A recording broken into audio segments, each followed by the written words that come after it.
Mateus, capítulo 6, versículos 5 a 8.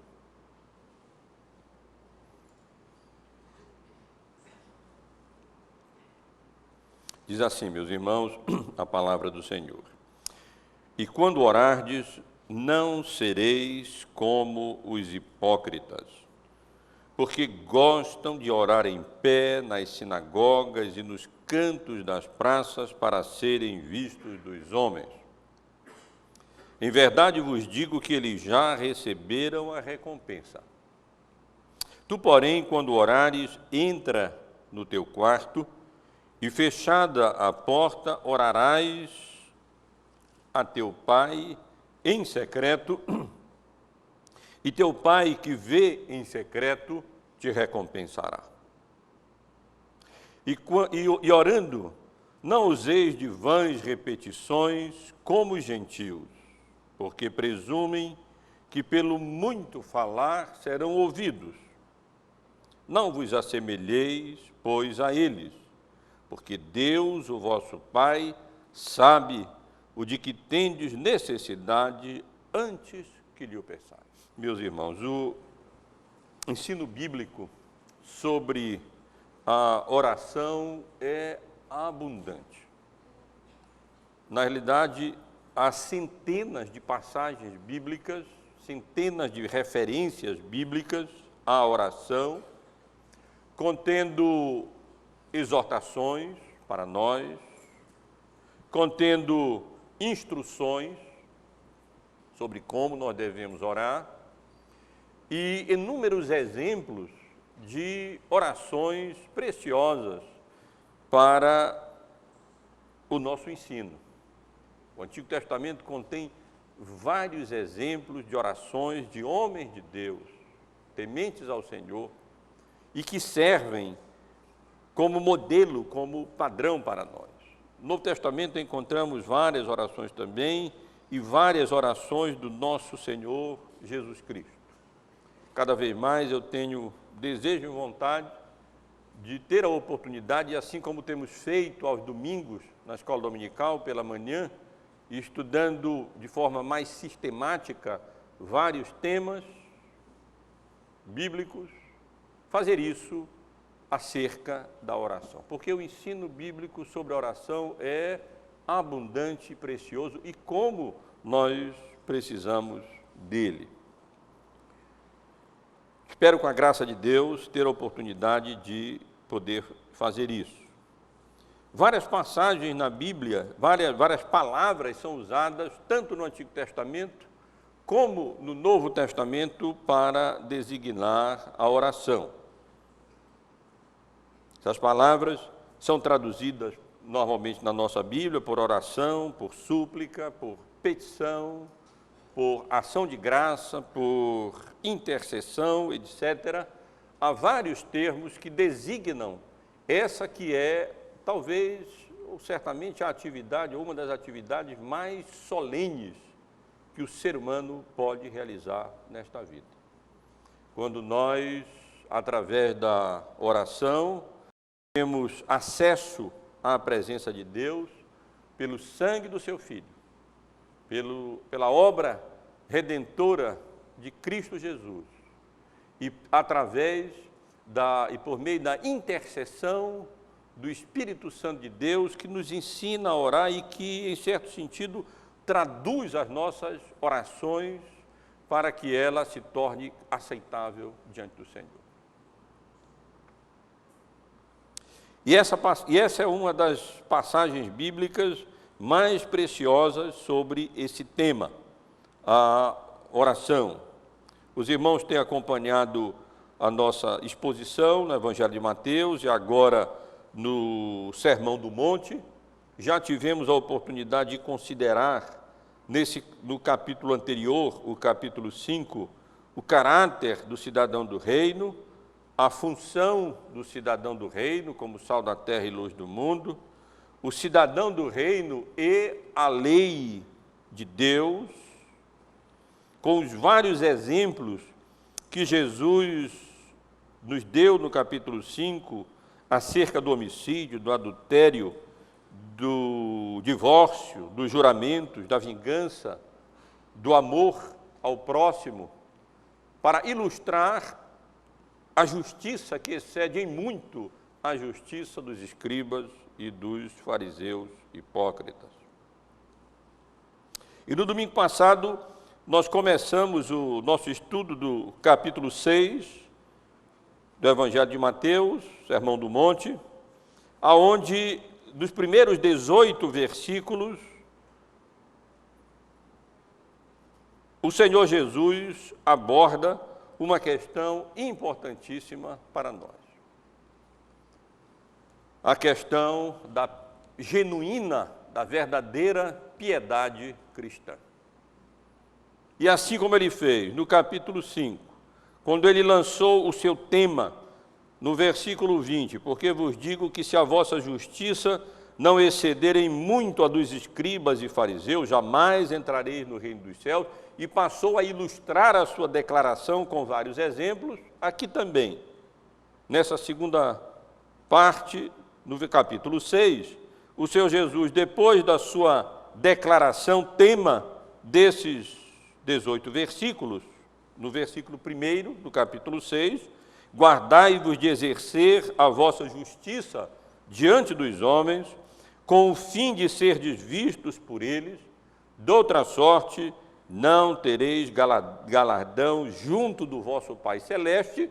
O Senhor Jesus também passa a ilustrar esse princípio, esse princípio da piedade cristã, essa declaração de Jesus acerca de como devemos exercer as nossas atividades eminentemente religiosas, ilustrando-as com relação ao exercício da misericórdia, como estivemos aqui considerando no domingo passado, versos 2 a 4, acerca da oração, versículos 5 até o versículo 15, e depois, então, acerca do jejum, da mortificação da carne.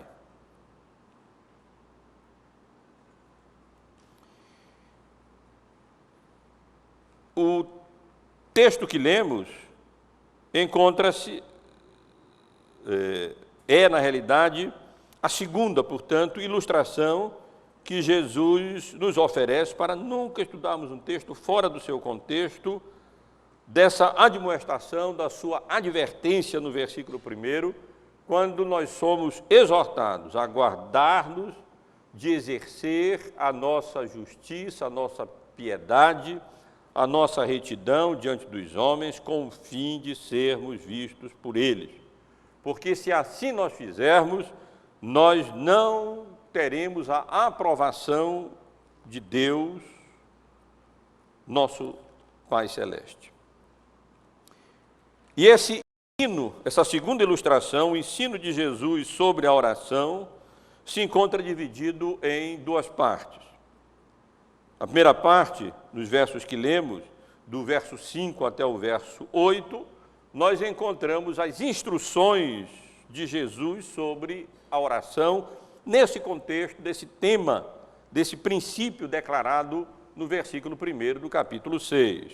Essa advertência contra o exibicionismo religioso. E, nos versos seguintes, talvez a porção, certamente uma das porções bíblicas mais conhecidas, do versículo 9 ao versículo 15, o Senhor Jesus nos dá um exemplo de como deve ser a nossa oração, que, se Deus permitir, estaremos considerando no próximo domingo. Hoje, meus irmãos, eu quero me restringir aos versos que lemos, verso 5 ao versículo 8, isto é, este é o tema da nossa mensagem, o ensino de Jesus sobre a oração. E a grande pergunta que essa passagem bíblica responde é: como nós devemos orar? Como é que nós devemos exercer esse privilégio que o Senhor nos concede em Cristo, o seu Filho, que morreu na cruz e pagou os nossos pecados, expiou a nossa culpa, nos habilitou a termos acesso à presença de Deus, o Deus santo, o Deus justo, que não tolera na sua santidade o mínimo pecado, mas purificados pelo sangue do Cordeiro e justificados por Cristo, tendo tido nossos pecados lavados e perdoados, nós desfrutamos desse enorme privilégio. Temos acesso à presença do Senhor. Podemos recorrer, nos apresentar ao trono da sua graça, para ali encontrar socorro em ocasião oportuna, expressar a Deus a nossa gratidão, suplicar pelos outros, pela nossa própria vida, adorar a Deus em oração. Mas a questão que o texto nos responde, em larga medida, é como é que nós devemos orar. Eu desejo responder essa pergunta com base nesses versículos que nós lemos, no ensino de Jesus sobre a oração, nessa passagem, dizendo que, em primeiro lugar, nós devemos orar regularmente, nós devemos orar incessantemente, nós devemos orar frequentemente, continuamente. Talvez os irmãos que estejam acompanhando o texto podem dizer, peraí, de onde é que o pastor tirou esse ensino do texto, né? Eu confesso que o ensino não está explícito, mas ele se encontra implícito aqui, sim.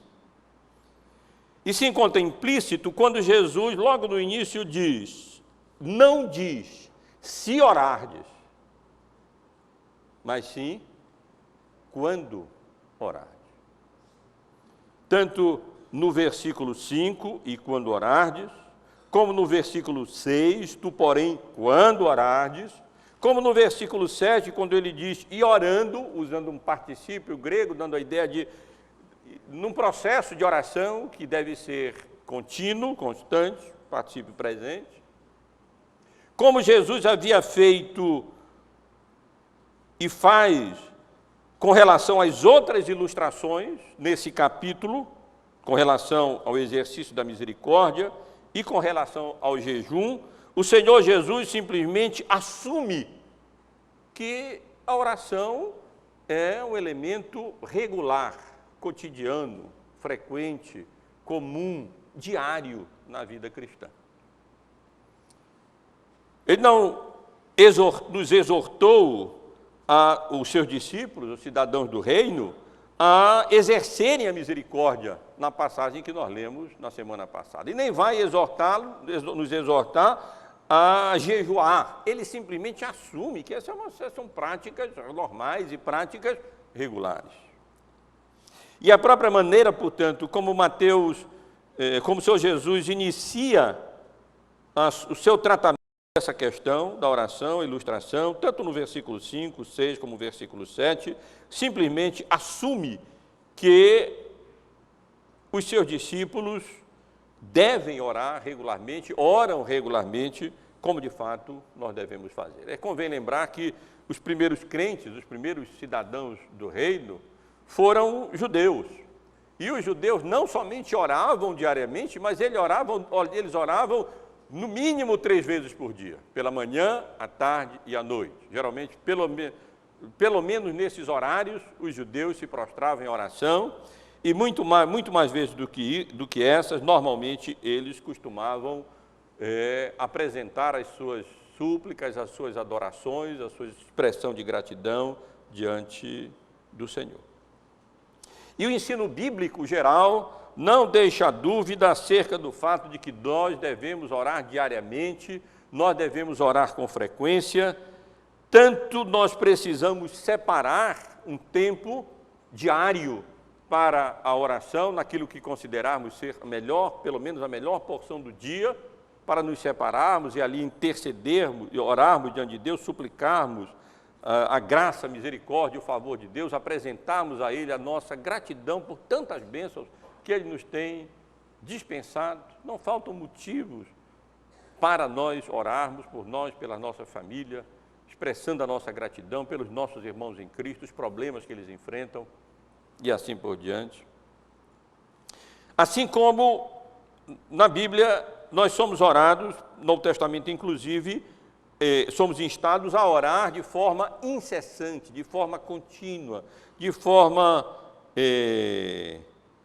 constante, a todo momento, como o apóstolo Paulo nos ensina na sua primeira carta aos Tessalonicenses, no capítulo 5, no versículo 17, no versículo muito curto, dos mais curtos da Bíblia, onde ele exorta, orai sem cessar.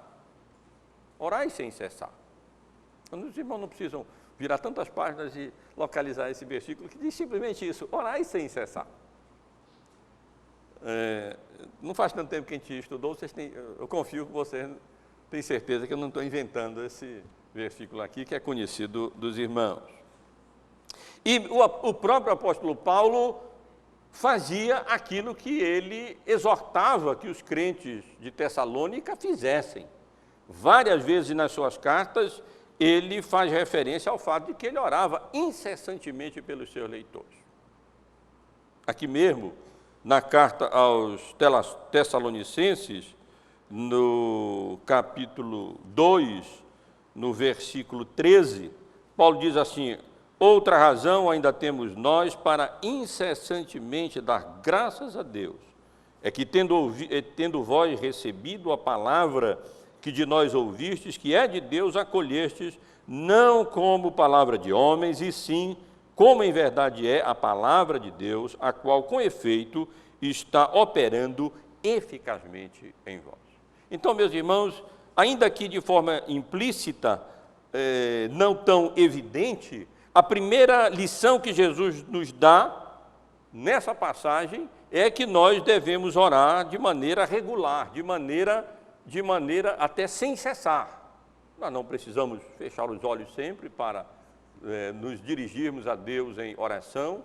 Podemos orar enquanto exercemos alguma atividade, podemos orar ao Senhor enquanto dirigimos, enquanto estamos no ônibus, enquanto nos encontramos numa fila e não faltam filas para nós ficarmos no Brasil. E tantas circunstâncias e ocasiões, nós podemos sempre estar nos dirigindo ao Senhor em oração e orando a Deus, suplicando a Ele que Ele nos abençoe, que Ele nos guarde do pecado, que Ele promova o Seu reino, que Ele glorifique o Seu nome, que Ele abençoe os nossos irmãos e irmãs em Cristo, nossa família, enfim, meus irmãos, não resta dúvida, eu penso que não preciso gastar mais tempo com relação a esse ensino que encontra-se apenas implícito nessa passagem, mas que vale a pena ressaltar. Nós, como crentes em Cristo, somos chamados à oração. Esse é um instrumento que Deus nos deu para a comunhão com Ele. Através da sua palavra, Ele nos fala. E através da oração, nós nos dirigimos a Ele. E comunhão implica em comunicação. E comunicação, dois falam. Deus fala na sua palavra e nós falamos a Ele através das nossas orações. Mas isso é apenas assumido pelo Senhor Jesus nessa passagem. As lições principais da passagem são outras, que o Senhor Jesus nos ensina aqui. Como orar, não apenas regularmente e incessantemente, como implicitamente é ensinado nessa passagem, mas o Senhor Jesus nos ensina que nós devemos orar discretamente, que nós devemos orar secretamente, que nós devemos orar sem exibicionismo, sem procurar demonstrar espiritualidade e alcançar assim o reconhecimento dos outros de como nós somos pessoas espirituais. Evidentemente, meus irmãos, Jesus não está aqui condenando a oração pública. Quando irmãos em Cristo se reúnem e oram, nos oramos na família juntos, ou quando nós oramos publicamente na igreja, de forma nenhuma. Há centenas de exemplos na Bíblia de orações públicas. Eu não contei, mas um autor que li faz referência ao fato de que somente no livro de Atos há cerca de 120 orações públicas.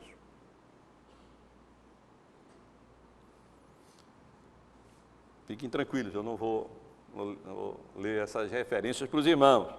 Mas podemos verificar apenas uma, que se encontra no livro de Atos, no capítulo 1, logo, no versículo 14, onde lemos que todos estes perseveravam unânimes em oração com as mulheres, com Maria, mãe de Jesus, e com os irmãos dele. Versículo 15.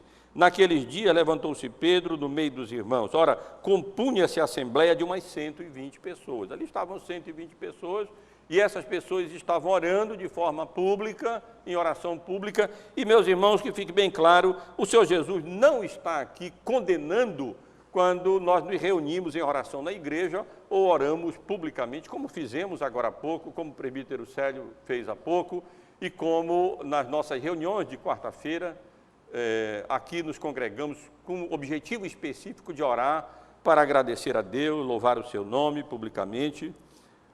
Essa questão, não é isso que está em questão aqui. Também chama a atenção dos irmãos para o fato de que Jesus não está condenando aqui uma determinada posição na oração. Porque nós lemos no versículo 5, Jesus dizendo: e quando orardes, não sereis como os hipócritas, porque gostam de orar em pé nas sinagogas e nos cantos das praças para serem vistos dos homens. Jesus não está, de forma alguma, condenando a oração em pé, que alguém fique em pé para orar. Essa era a postura comum de oração entre os judeus, até em sinal de reverência, se colocando em pé para orar. Havia outras posturas também.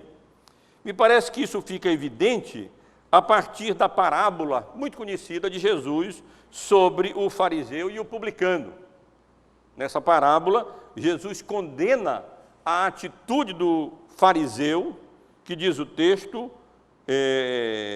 confiava em si mesmo e se consideravam justos, e que o fariseu posto em pé orava de si mesmo desta forma, para si mesmo, vejam só, desta forma: ó Deus, graças te dou, porque não sou como os demais homens, roubadores, injustos e adúlteros, nem ainda como este publicano. Jejuo 2 vezes por semana. E aí ele continua apresentando as suas virtudes ali diante de si próprio, na verdade, porque ele não estava orando a Deus, estava orando a si próprio. Mas se os irmãos perceberem, o publicano que foi louvado no texto, ele também orava em pé.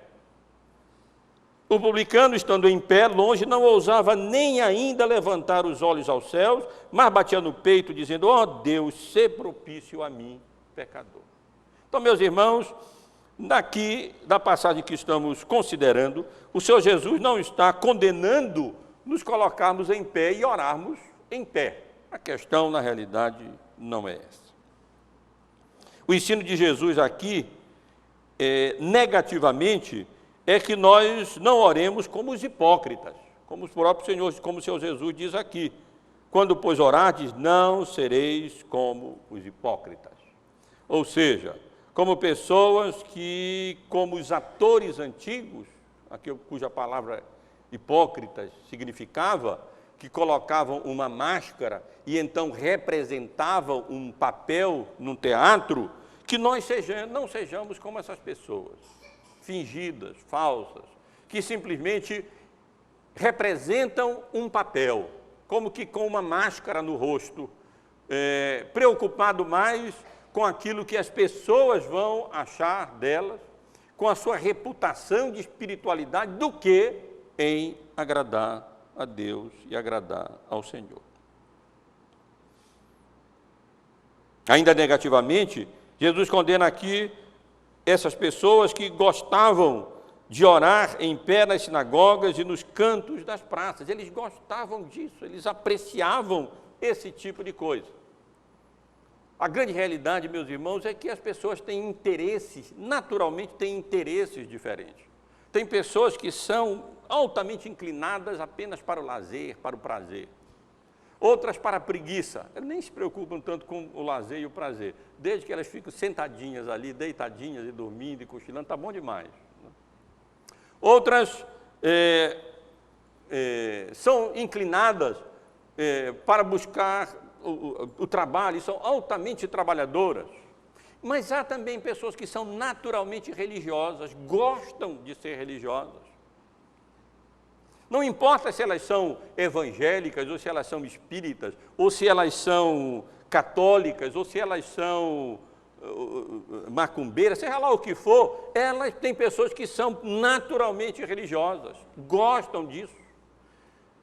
E assim como aqueles que apreciam entretenimento, almejam entretenimento, os que gostam da preguiça, querem mesmo uma cama confortável, e os que anelam a profissão, desejam crescer ou serem famosos e assim por diante, essas pessoas que são religiosas, elas querem ser reconhecidas como pessoas piedosas, como pessoas religiosas, de qualquer maneira que for. E os fariseus eram exatamente esse tipo de pessoa, Eles gostavam de ser pessoas religiosas, o interesse deles estava nessas coisas, o prazer deles estava nessas coisas. E, portanto, eles gostavam de orar não simplesmente em pé, mas eles gostavam de orar no lugar mais visível da sinagoga. E para serem vistos pelos homens.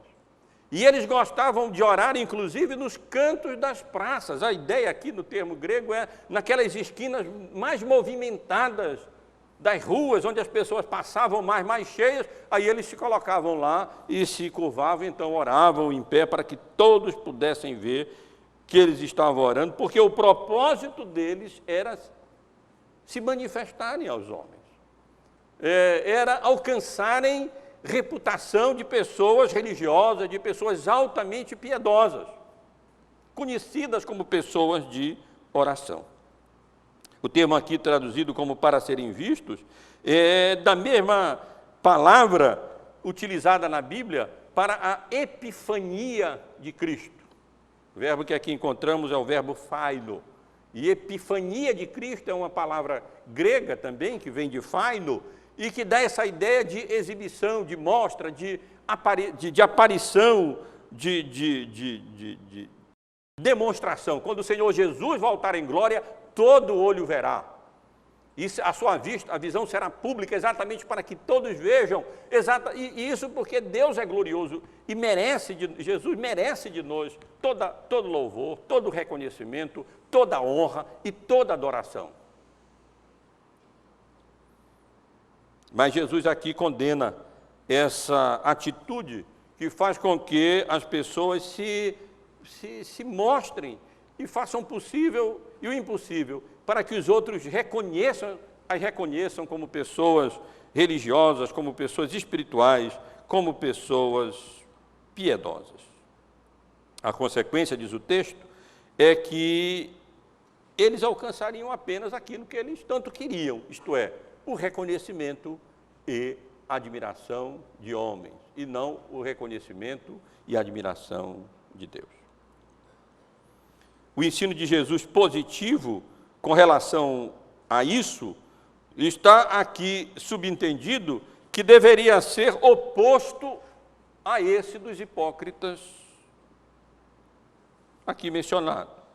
Quando no versículo 6 ele começa dizendo, tu porém, isto é, tu diferentemente, tu ao contrário dessas pessoas que gostavam desses hipócritas, que gostavam de exibir uma religiosidade que na realidade eles não tinham, uma piedade que na realidade não existia no coração, e que faziam exatamente para ter o reconhecimento dos outros e o louvor e a admiração das pessoas, como se eles fossem pessoas altamente piedosas. Jesus está dizendo que eles deveriam ser o oposto disso, e que, portanto, eles deveriam, quando orarem, entrar no quarto, uma palavra utilizada na língua original para um depósito, um lugar onde se guardava, às vezes, mantimentos ou coisas mais preciosas, um local recluso, um local seguro, ali, um local fechado, um local reservado.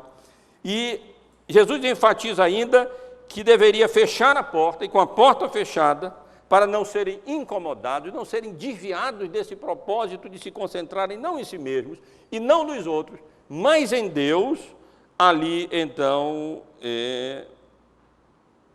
orassem ao Senhor. Meus irmãos, a nossa natureza é extremamente corrompida. É terrível, mas essa é a realidade. E mesmo nesses atos mais solenes, mais espirituais, ainda assim a nossa natureza corrompida tende a se manifestar. E tende a se manifestar nesse sentido, de fazer com que nós sejamos reconhecidos como pessoas que dedicam tempo à oração e que oram e que são piedosas não para agradarmos a Deus, mas com o propósito de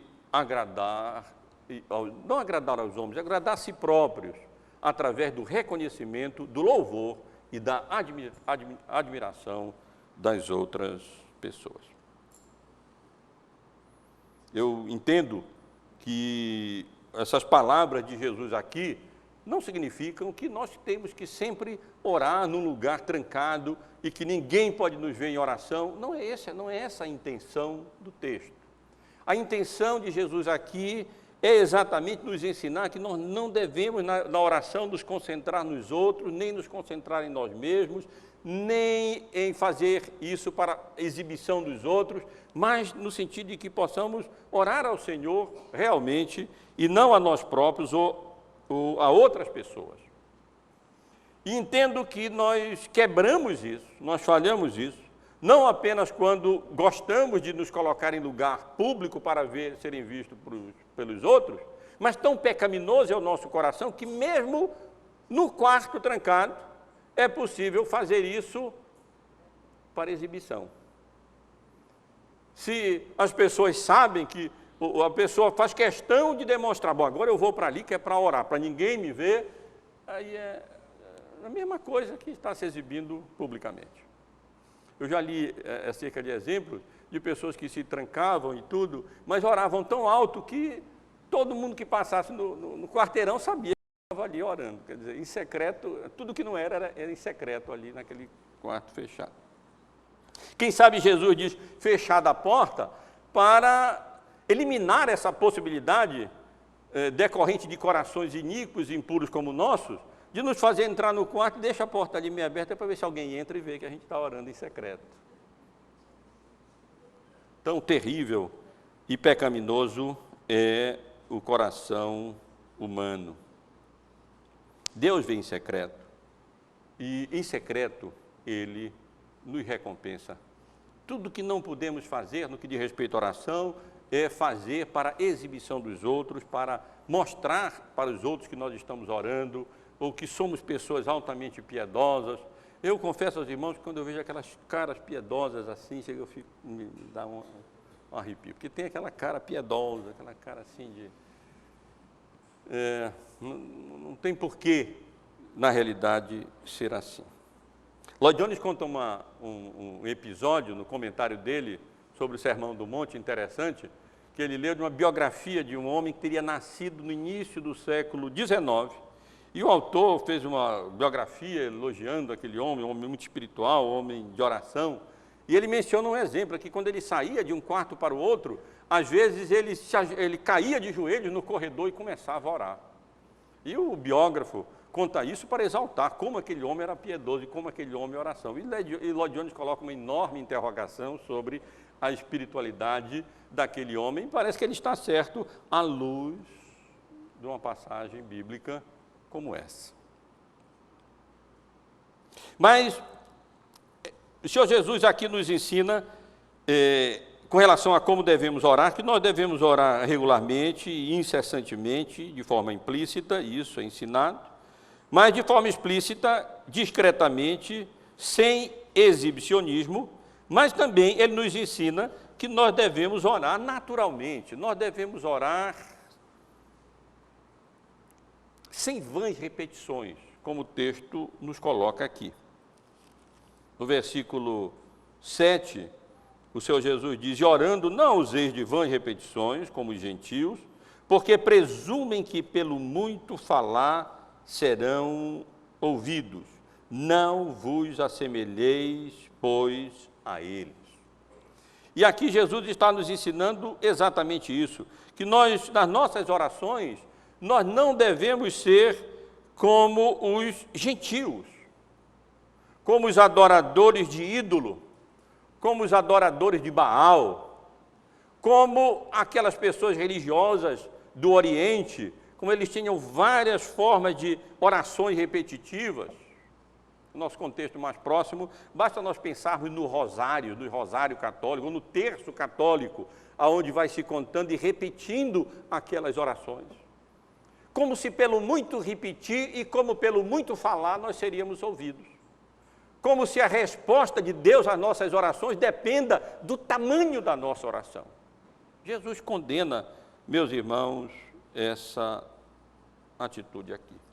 E penso que ele, com essas palavras, ele condena também o uso de linguagem ou de voz elaborada nas orações.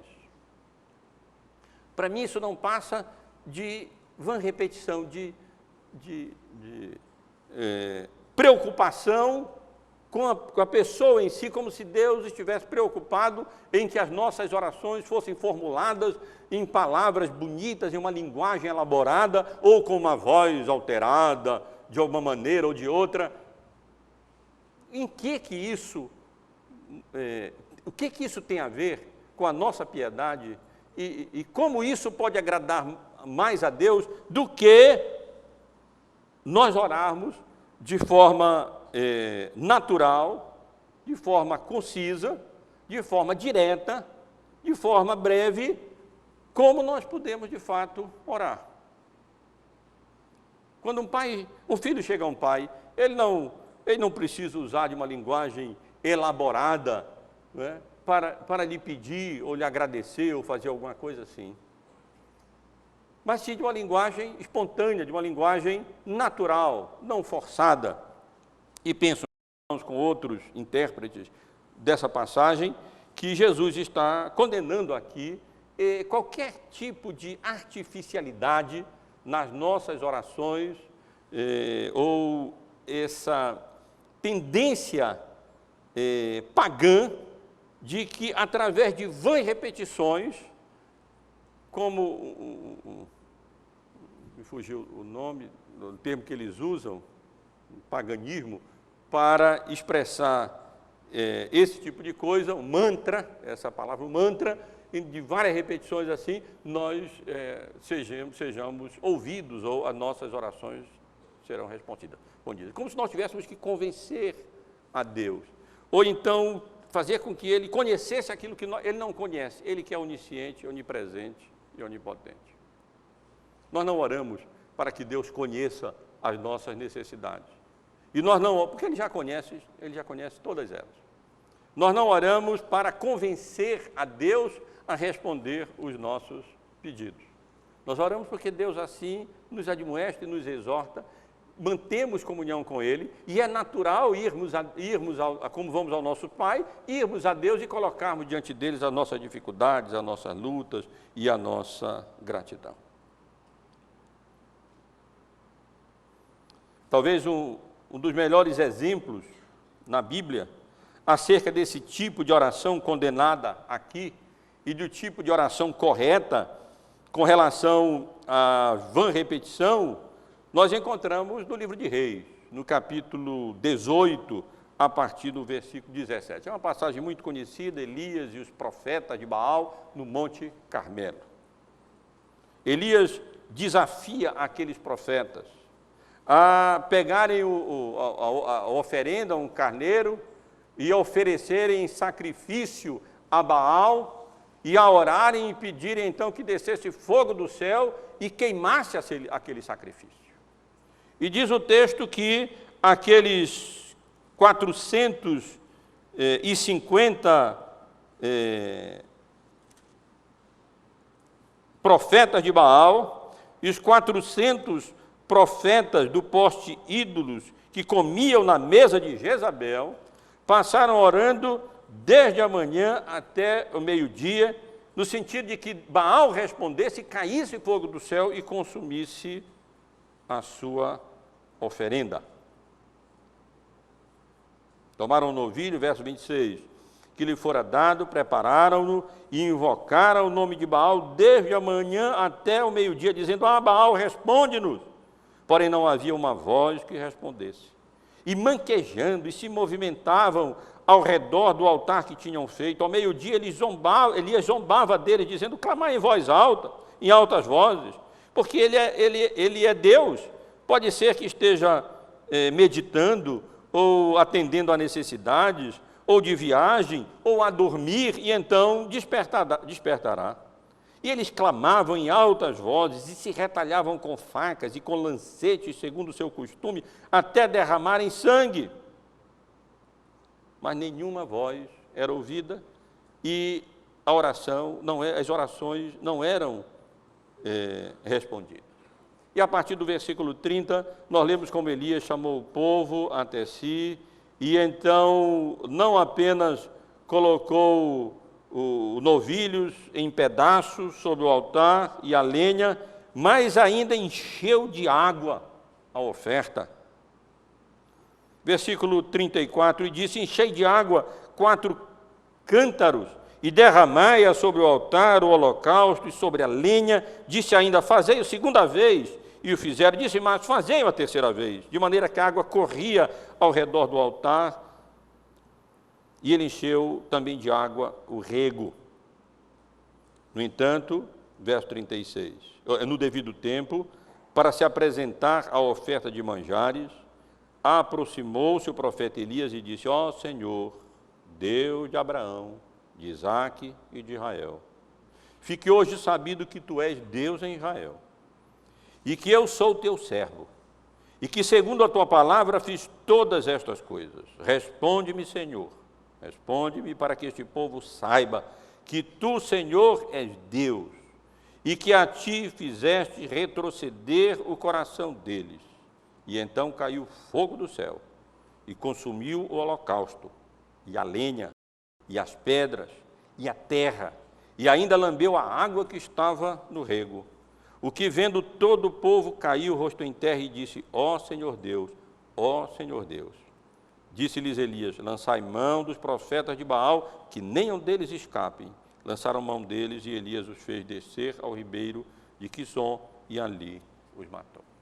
Essa é talvez a melhor ilustração bíblica, meus irmãos, desse tipo de oração repetitiva, desses mantras, dessas pessoas que às vezes até colocam em posições estranhas, como aqueles ali rodando e capengando, ou então se flagelam, se cortam e repetem as suas orações aos seus deuses, mas eles não respondem, porque eles são ídolos, eles não são deuses verdadeiros. Eles nada sabem, eles não conhecem, eles não veem, eles não ouvem, eles não cheiram, eles não entendem, portanto, eles não têm poder e eles não respondem. E por isso mesmo, nós somos exortados a não ser como os pagãos, a não ser como os gentios, que oram multiplicando as suas orações como mantras, na expectativa de que Deus, então, de alguma maneira, seja acordado e passe a atender por causa do tamanho ou da repetição das nossas orações. Não é isso. Evidentemente que Deus que o Senhor Jesus não condena aqui, quando sinceramente, em circunstâncias necessárias e apropriadas, nós oremos a Deus com intensidade e que nos delonguemos sinceramente nessas orações, não por meras repetições. E não há necessidade de ter meras repetições. Nós temos tantas razões e tantos motivos para orar, quando nos recolhemos no nosso quarto, por nós mesmos, por gratidão a Deus, intercessão pelos nossos familiares, pelos membros da igreja, pela promoção do reino de Deus nesse mundo, pelo perdão dos nossos pecados, suplicar graça para que Deus nos abençoe, nos livre da iniquidade, da transgressão, preserve os nossos pés, a fim de que continuemos firmes até o final da nossa vida. Porque Deus não se alegra naqueles que retrocedem.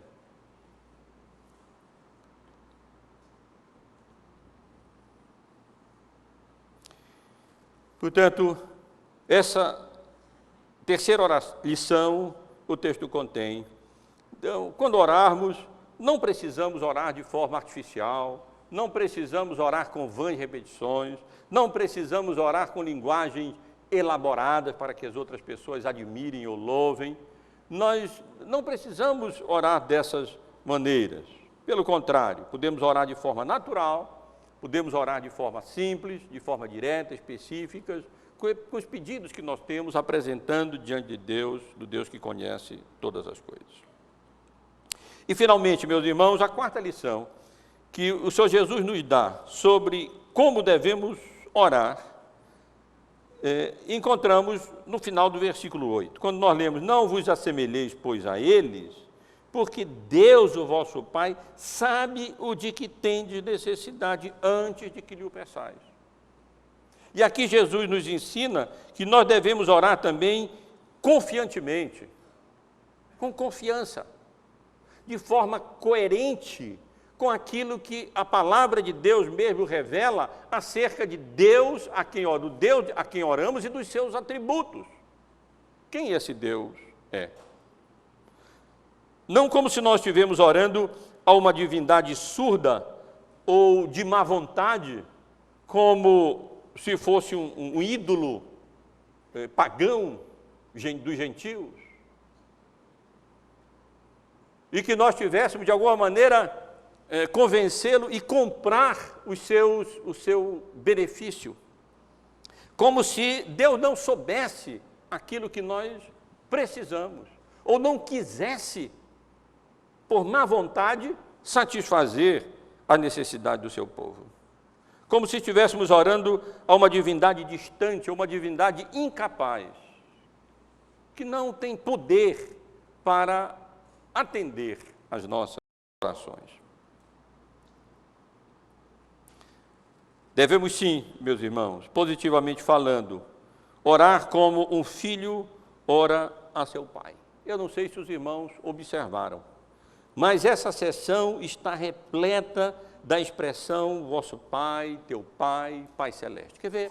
Mantenham a Bíblia aberta e observem que desde o versículo 1 nós encontramos várias vezes essa expressão sendo repetida. No final do versículo 1, tereis galardão junto a vosso Pai Celeste. No versículo 4, para que a tua esmola fique em secreto, e teu Pai que vem em secreto te recompensará. No versículo 6, no final do verso, e teu Pai que vê em secreto te recompensará. No versículo 9, portanto, vós orarei assim, no exemplo que Jesus nos dá na oração do Pai Nosso que estás nos céus. No versículo 14, porque se perdoardes aos homens as suas ofensas, também vosso Pai Celeste vos perdoará. No versículo 15, no versículo 18, no capítulo 7, chamo a atenção dos irmãos para essa passagem, no versículo 11, onde lemos assim: ora, se vós, que sois maus, sabeis dar boas dádivas aos vossos filhos, quanto mais vosso Pai, que está nos céus, dará boas coisas àqueles que lhe pedirem. Portanto, meus irmãos, Jesus aqui nos ensina também que nós devemos orar de forma confiante, como um filho ora a seu pai. E os pais conhecem as necessidades dos filhos melhor do que eles próprios conhecem as suas necessidades. E os pais têm não má vontade para suprir as necessidades dos filhos, mas têm boa vontade, desejo e querem satisfazer as necessidades dos seus filhos. O ensino de Jesus aqui é no sentido de que nós oremos de forma coerente com a revelação bíblica acerca dos atributos de Deus. Ele conhece as nossas necessidades. Como Jesus diz, antes que nós peçamos, Ele já conhece. Ou como lemos no livro de Salmo 139, versículo 4, ainda a palavra me não chegou à língua, e tu, Senhor, já conheces toda. O Deus que cremos, que professamos e a quem oramos, não é um Deus que não conhece as coisas e que precisa conhecer. E, incoerentemente, então, oremos com vãs repetições, como que para fazer essas nossas necessidades conhecidas diante de Deus. Ele já conhece todas. E os pais humanos, meus irmãos, podem conhecer a necessidade dos filhos, podem desejar muito suprir a necessidade dos filhos, mas podem não poder fazer isso. Podem não ter como fazer isso. Mas não é assim com o nosso Pai Celeste. Porque além de onisciente e conhecer perfeitamente todas as nossas necessidades, antes mesmo que lhe o peçais, Ele é também gracioso, quer suprir as nossas necessidades, deseja fazer isso, se apraz em fazer isso, mas Ele é também o que os pais naturais não são. Ele é todo-poderoso. Ele tem poder para fazer infinitamente mais do que nós pedimos ou pensamos. E, portanto, nós não precisamos ficar como que num mantra católico, oriental, ou como que rezando um terço católico, para que Deus atenda às nossas orações. Perceberam o contraste entre a oração dos profetas de Baal e a oração de Elias? Deus, tu sabes e conheces, portanto, e aí Deus então prontamente se manifestou, sem nenhuma necessidade de mantra ou de qualquer coisa semelhante a isso. Mas a verdade é que Deus, o nosso Pai, gracioso, que conhece todas as nossas necessidades e tem poder abundante para suprir tudo aquilo que precisamos, ou mesmo tudo o que desejamos, Ele sabe o que é melhor para nós. E Ele sabe, na sua onisciência, na sua onipresença, na sua onipotência, Ele sabe que certas coisas que nós anelamos e queremos e achamos que seria correto e adequado obtermos ou alcançarmos, não é o melhor para nós. Pode até ser confortável para o nosso corpo, pode ser agradável para nós, mas pode não fazer bem para a nossa alma, não fazer bem para o nosso coração,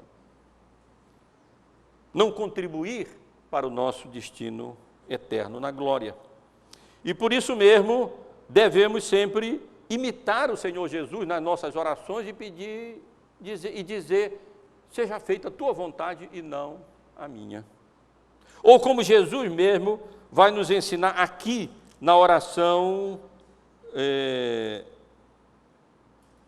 do Senhor.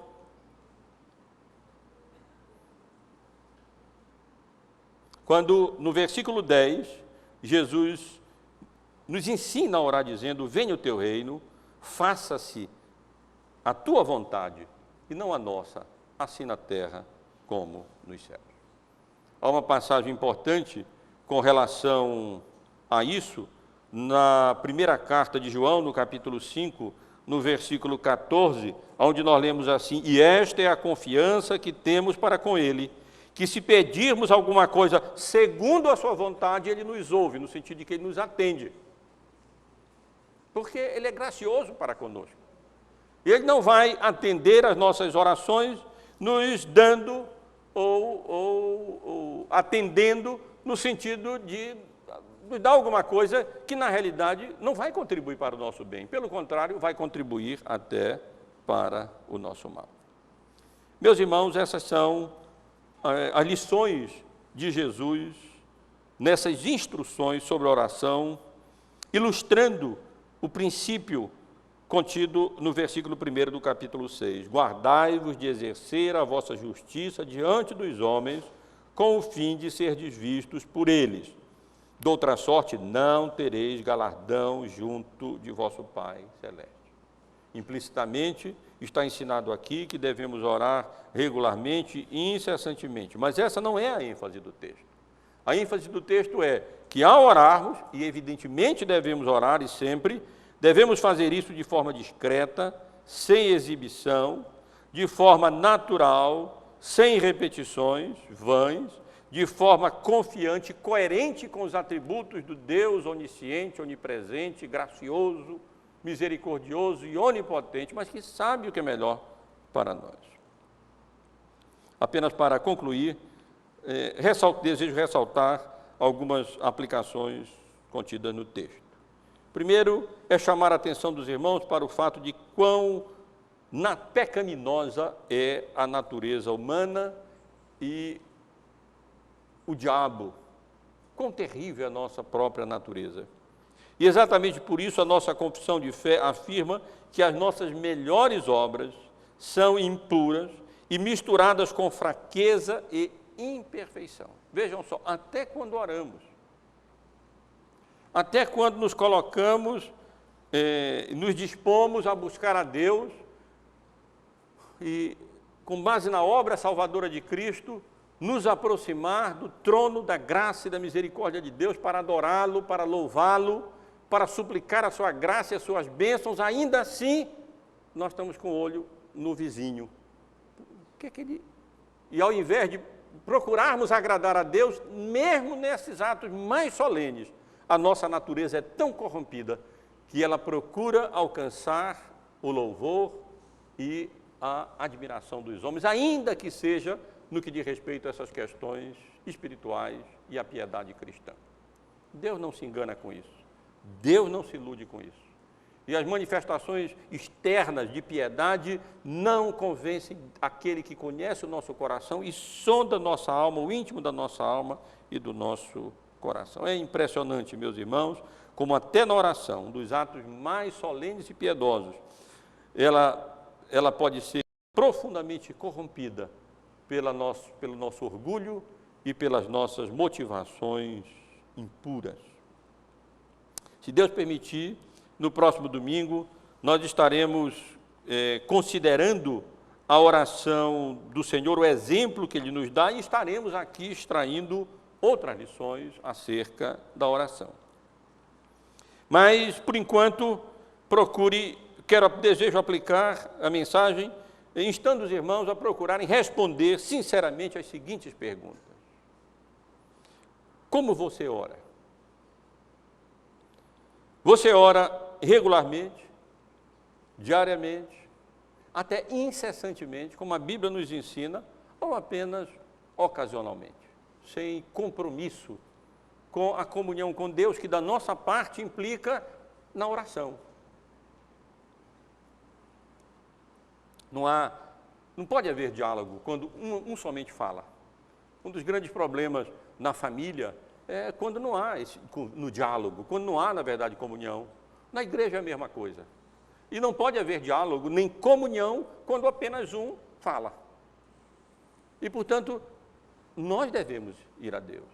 E vamos a Deus quando nós nos colocamos no nosso quarto.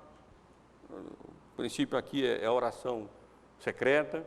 E então vamos ao Senhor, suplicamos a graça dEle sem nenhuma intenção de que ninguém nos veja, nem de demonstração de espiritualidade, e nem ficamos fazendo comentários, eu acordo de madrugada e oro, ou então eu oro todo dia e faço aquilo, outro. Não precisa, Deus sabe se você ora ou não, e não precisa propalar esse tipo de coisa. Em segundo lugar, como é que você ora? Discretamente, secretamente, ou para que os outros vejam o quão espiritual você é. O que é que lhe motiva, na realidade, quando você está orando? Agradar a Deus, suplicar a graça dEle, a misericórdia dEle, ou exibir-se espiritualmente em demonstrações externas de espiritualidade, que quando objetivadas, quando desejadas, quando buscadas, fatalmente não correspondem ao interior. Porque se houvesse piedade no coração, isso não seria anelado, não seria desejado e não seria buscado. Pelo contrário. Como você ora naturalmente, objetivamente, com singeleza, com simplicidade, ou como se estivesse rezando o terço. E, finalmente, como você ora? Confiantemente, coerentemente, como um filho que tem o Deus gracioso, onisciente e onipotente como Pai, Deus que sabe tudo, que é bondoso e misericordioso para conosco e que tem todo o poder para fazer infinitamente mais do que pedimos ou pensamos. Ou você ora como se estivesse orando a uma divindade indiferente, distante, incapaz ou impotente para atender às suas súplicas, às suas intercessões e os seus pedidos. Meus irmãos, louvado seja o Pai por sua graça soberana que nos elegeu, não porque houvesse em nós qualquer virtude, qualquer mérito. Louvado seja o Filho por sua justiça que excede em muito a justiça dos escribas e dos fariseus hipócritas, e que por sua morte na cruz nos perdoa, nos justifica, nos purifica, nos santifica e nos habilita pelo seu Espírito a viver uma vida agradável a Deus. E louvado seja o seu Espírito, que nos chamou eficazmente e ainda, como se não bastasse, traduz as nossas orações, porque nós confessamos que nós não sabemos orar como convém. Nessa natureza corrompida e pecaminosa, temos que confirmar que o ensino da nossa confissão de fé é verdadeiro. As nossas melhores obras, até a nossa oração, é sempre mesclada por alguma coisa impura nas suas maneiras de realizar, no seu conteúdo, nas suas motivações e no seu propósito. Que Deus seja gracioso e misericordioso para conosco e aperfeiçoe as nossas orações. Não apenas orando continuamente, frequentemente, diariamente, incessantemente, como devemos orar, mas também discretamente, sem nenhuma preocupação em demonstrar espiritualidade para ninguém, pelo contrário, fugindo disso. Nos dê a graça de orarmos naturalmente, sem vãs repetições, como se estivéssemos rezando terço ou apenas colocando linguagem bonita para que as pessoas admirem. Deus nos livre disso. E Deus nos dê a graça de orarmos com confiança. Oração de quem conhece aquilo que a Bíblia revela acerca de Deus. Ele é o nosso Pai. Quando nós oramos, estamos orando ao Pai. É verdade, ao Pai que está nos céus, soberano sobre os céus e sobre a terra, com solenidade, com temor, com respeito, como o filho tem que ter ao pai também. Ele não é um seu igual, mas com a intimidade de um filho que se dirige ao pai, que quer o melhor para nós. Sabe o que nós precisamos, tudo, conhece todas as nossas necessidades antes que a nossa palavra chegue à língua. E onipotente que é, tem poder para realizar e suprir as nossas necessidades, e fará isso, consoante a sua vontade, que é boa, perfeita, agradável e a melhor para nós. Que Deus nos abençoe, meus irmãos.